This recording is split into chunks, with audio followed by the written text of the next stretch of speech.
ఈరోజు మనం నాటు రవ్వతో ఉప్మా చేసుకుందాం. ఉప్మాకి కావాల్సినవి పచ్చిమిర్చి, ఆనియను, టమాటా, పోపుకి పల్లీలు, ఇవి తాలింపు గింజలు, జీలకర్ర, ఆవాలు, మినపప్పు, సాల్ట్, ఆయిల్, కరివేపాకు, కొత్తిమీర, నాటు రవ్వ 1 కప్పు. ఇప్పుడు తయారు చేసుకునే విధానం చూద్దాం. స్టవ్ ముట్టించుకొని గిన్నె పెట్టేసుకోవాలి. స్టవ్ ఫుల్ పెట్టి గిన్నె వేడయ్యాక ఆయిల్ వేసేసుకుందాం. ఆయిల్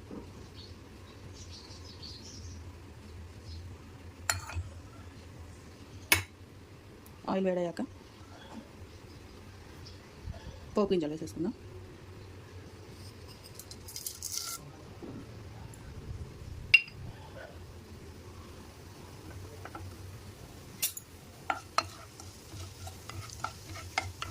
పోపు గింజలు కొంచెం చిటపట అన్నాక పల్లీలు వేసుకుందాం.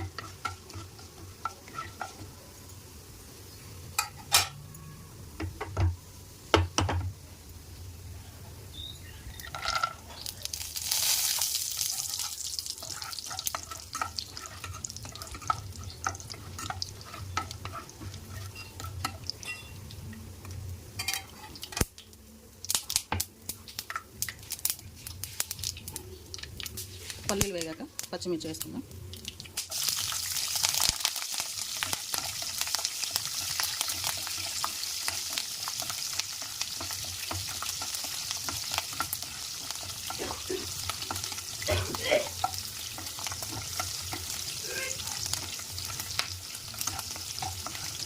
పచ్చిమిర్చి కొంచెం ఫ్రై అయ్యాక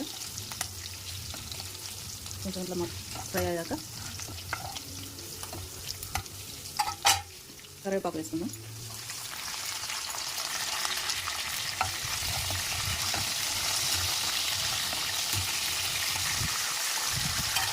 కరివేపాకు వేగాక ఆనియన్ వేసేసుకుందాం.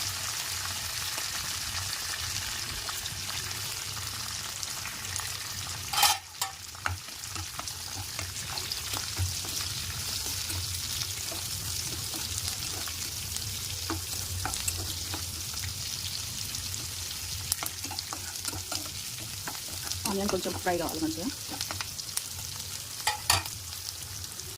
చూడండి ఆనియన్ ఫ్రై అయిపోయాయి. ఇప్పుడు దీంట్లోకి టమాటా వేసుకుందాం.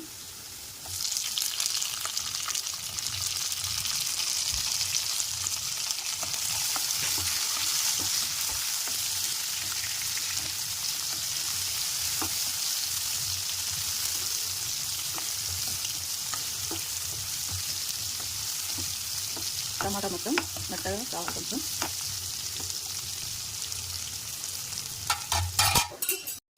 టమాటా ఉడికిపోయింది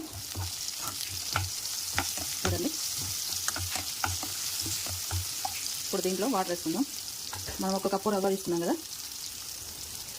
ఈ కప్పు రవ్వ తీసుకున్నాం కదా మనం. ఈ కప్పు రవ్వకి ఇదే కప్పుతోని 5 కప్పుల నీళ్ళు పోసుకోవాలి. 5 కప్పులు వాటర్ వేసుకోవాలి. 1 కప్పు రవ్వకి 5 కప్పుల వాటర్. చూడండి 5 కప్పుల వాటర్ వేసుకుందాం. దీంట్లో కొంచెం సాల్ట్ వేసుకుందాం. ఇది మొత్తం కలుపుకోవాలి. మొత్తం కలుపుకొని ఈ వాటర్ అంతా బాయిల్ అయ్యే వరకు మూత పెట్టేసుకుందాం. చూడండి వాటర్ అంతా బాయిల్ అయిపోతుంది, మంచిగా బాయిల్ అయిపోయింది. ఇప్పుడు దీంట్లో సాల్ట్ టేస్ట్ చూసుకొని మళ్ళీ తక్కువ అయితే సరిపడంత వేసుకోవాలి. సాల్ట్ చూసాను సరిపోయిందండి. ఇప్పుడు మనం కప్పు రవ్వ తీసుకున్నాం కదా, అది వేసుకునేటప్పుడు స్టవ్ చిన్నగా పెట్టేసుకొని వేసుకోవాలి, లేదంటే మొత్తం ఇట్లా ముద్దలాగా అయిపోతుంది. అది చూడండి రవ్వ వేసుకుంటున్నాం. ఇప్పుడు మొత్తం కలుపుకోవాలి. రవ్వ వేసి ఒకసారి కలిపాక స్టవ్ ఫుల్ పెట్టేద్దాం. కొంచెం టైం పడుతుందండి ఇది ఉడకడానికి. నాటు రవ్వ కదా, గోధుమ రవ్వ, కొంచెం ఉడకడానికి టైం తీసుకుంటుంది.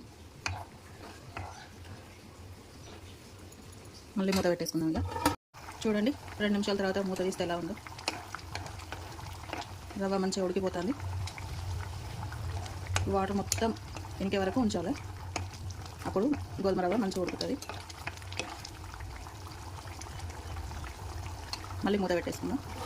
ఒక 5 నిమిషాలు మూత పెడదాం. 5 నిమిషాల తర్వాత మూత తీసి చూద్దాము.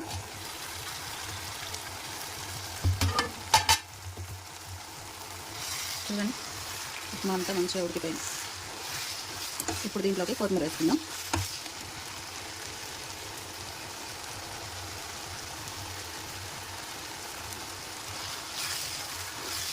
కొత్తిమీర మొత్తం అందులో కలిసేలాగా కలుపుకుందాం.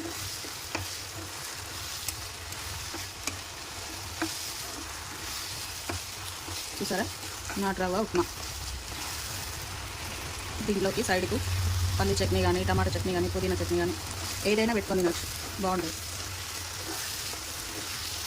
గోధుమ రవ్వ హెల్దీ కదా, అందుకే మేము ఇదే తింటాం.